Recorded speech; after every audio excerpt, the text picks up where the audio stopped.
आपदामपहर्तारं दातारं सर्वसंपदां लोकाभिरामं श्रीरामं भूयो भूयो नमाम्यहम्।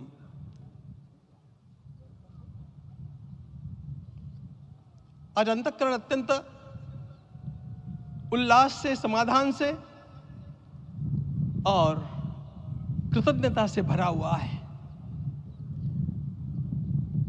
हमारा संपूर्ण राष्ट्र और पूरा विश्व भी आज भगवान श्री राम की प्रतिष्ठा से आलोकित होने का पर्व आरंभ हो चुका है। यह केवल एक मंदिर में एक मूर्ति की प्रतिष्ठा नहीं है, यह इस देश की अस्मिता, इस देश का स्वाभिमान और इस देश का आत्मविश्वास, इसकी प्रतिष्ठा है। 500 वर्षों की प्रतीक्षा के पश्चात यह संभव हो सका। इसके जो अनेक कारण हैं उनके ऊपर तो आलोक हमारे सारे सम्माननीय अभ्यागत डालेंगे ही। मैं केवल एक काम के लिए यहां पर खड़ा हूं, छोटा सा काम। कारण तो अनेक होते हैं, लेकिन अनेक कारण मिलते मिलते आखिर वे एक विशिष्ट स्तर तक पहुंच जाते हैं और उस स्तर पर कोई महापुरुष हम लोगों को उपलब्ध होता है और उस विभूति के कारण युग परिवर्तित हो जाता है। इस प्रकार का परिवर्तन लाने के लिए अपने जीवन को साधना पड़ता है और इस प्रकार जीवन साधने वाले हमारे इस देश की परंपरा के अनेक महान रत्नों में आज हम लोगों को समय की आवश्यकता, युग की आवश्यकता, सनातन के अंतःकरण की आवश्यकता के रूप में हमारे सम्माननीय प्रधानमंत्री जी प्राप्त हुए हैं।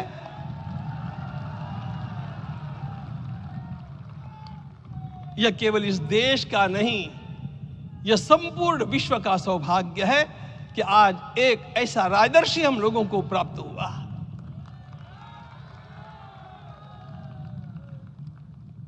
आपके मंगल हाथों से आज प्रतिष्ठा होने की बात थी, वह स्वाभाविक भी था, वो होना ही था मित्रों।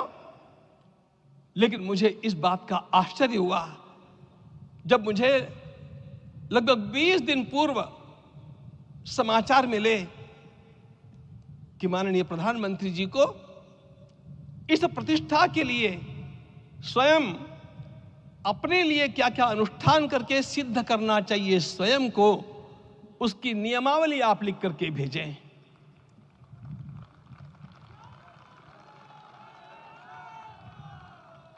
जिस प्रकार का हमारे देश का राजनीतिक माहौल है, कोई भी आकर के किसी भी समय कुछ भी कर्म करके चला जाता है, वो उद्घाटन हो चाहे पौधारोपण हो चाहे कुछ भी हो, लेकिन उसके लिए मैं अपने को सिद्ध करूं, इस प्रकार की भावना कहां होती है? यदि किसी ने पूछा तो मैं कहूंगा कि यहां होती है। भगवान श्री राम की प्रतिष्ठा करनी है। भारतीय जीवनादर्शों के सर्वोच्च आदर्श भगवान श्री राम है और इन समस्त जीवनादर्शों की प्रतिष्ठा करने के समान ही यहां की प्रतिष्ठा रही है। इसलिए एक महान विभूति को ऐसे लगा कि मैं अपने को भी साधूं। मैं कर्मणा मनसा वाचा, कर्म से, मन से और वाणी से अपने को उसके लिए शुद्ध बनाऊं, सिद्ध बनाऊं, और उसका मार्ग तप ही है। भगवद गीता ने कहा, यज्ञ दान तप कर्म न त्याज्यम कार्यमेव तत्। तप से ही विशेष परिशुद्धि होती है। आज मुझे आपको बतलाने समय अंतःकरण गदगद होने की अनुभूति हो रही है। मैंने तो कहा था, हम लोगों ने महापुरुषों से परामर्श करके लिखा था, आपको केवल 3 दिन का उपवास करना है। आपने 11 दिन का संपूर्ण उपोषण किया। हमने 11 दिन एक भुक्त रहने के लिए कहा था, उन्होंने अन्न का ही त्याग कर दिया। महाभारत में कहा गया है अनशन यह सबसे बड़ा तप है, अनशन। और उसको उनके जीवन में साकार होते हुए मैंने केवल देखा नहीं, मैं थोड़ा तार्किक हूं।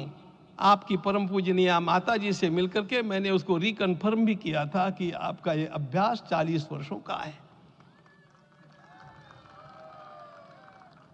ऐसा तपस्वी कोई राष्ट्रीय नेता प्राप्त होना यह सामान्य बात नहीं है।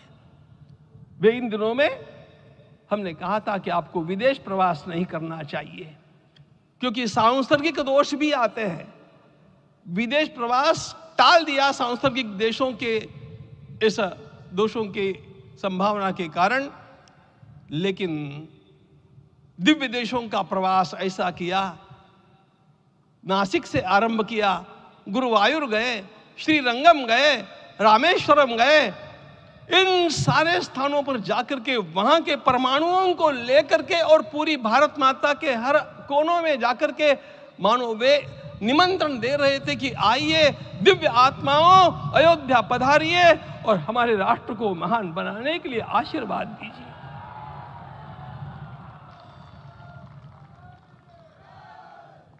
हमने केवल कहा था 3 दिनों तक आपको भूमि शयन करना चाहिए।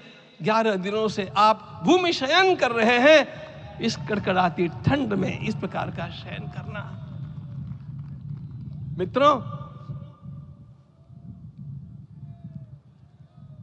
ब्रह्मा जी ने सृष्टि को निर्माण किया। उस समय उन्होंने एक शब्द को सुना था। भारत की संस्कृति का सबसे मूल शब्द है तप, तप इति। हमारे पूज्य गुरुदेव के गुरुदेव परम गुरु कहा करते थे, कांची के परमाचार्य जी महाराज, तपश्चर। मैं जब भी उनसे मिलता था वे कहते थे तपश्चर। आज तप की कमी हो गई है और उस तप को हमने साकार आप में देखा। मुझे इस परंपरा को देखते हुए केवल एक राजा याद आता है जिसमें यह सब कुछ था, और उस राजा का नाम छत्रपति शिवाजी महाराज। छत्रपति शिवाजी महाराज। मित्रों, लोगों को पता नहीं है शायद, वे स्वयं जब मल्लिकार्जुन के दर्शन के लिए श्रीशैलम के ऊपर गए, 3 दिन का उपवास किया, 3 दिन शिव मंदिर में रहे, और महाराज ने कहा कि मुझे राज्य नहीं करना है, मुझे संन्यास लेना है, मैं शिव जी की आराधना के लिए जन्मा हूं, मुझे संन्यास लेना है, मुझे वापस मत ले जाइए। इतिहास का वो बड़ा विलक्षण प्रसंग है। उस प्रसंग में उनके सारे ज्येष्ठ मंत्रियों ने उनको समझाया और लौटा करके लाया कि यह भी आपका कार्य भगवत सेवा ही है।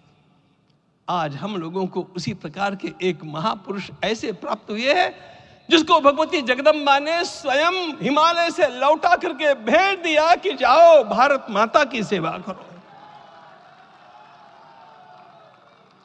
तुम्हें भारत माता की सेवा करनी है। मैं अपने को कभी श्रद्धा रखने के बारे में भावुक नहीं पाता हूं, लेकिन कुछ स्थान ऐसे होते हैं जहां पर आदर के साथ अपना मस्तक अपने आप झुक जाता है। ऐसा एक स्थान हम लोगों को उच्च पदस्थ इस राजर्षि ने जब दिखाया तो मुझे छत्रपति शिवाजी महाराज के गुरु समर्थ रामदास स्वामी महाराज की याद आ गई। उन्होंने शिवाजी का वर्णन किया, निश्चयाचा महामेरु, निश्चयाचा महामेरु, बहुत जनासी आधारू, अखंड स्थितिता निर्धारू, श्रीमंत योगी, श्रीमंत योगी, श्रीमंत योगी। हम लोगों को आज एक श्रीमंत योगी प्राप्त हुआ। आज मैं यहां पर केवल इसलिए खड़ा हूं कि इतने तपस्या के पश्चात इन सारे महात्माओं की अनुमति लेकर के और उनके आशीर्वाद लेकर के उनका यह तप पूर्ण करने के लिए, उसकी सांगता के लिए उनको चरणामृत दिया जा रहा है। आप सबकी सहमति हो तो आप सब लोग ओंकार का घोष करके मुझे सहमति दें।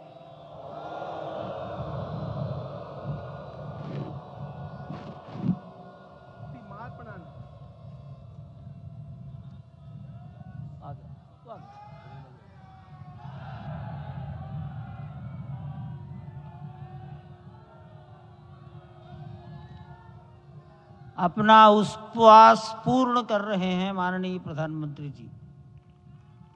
11 दिवसीय उपवास को वो पूर्ण कर रहे हैं।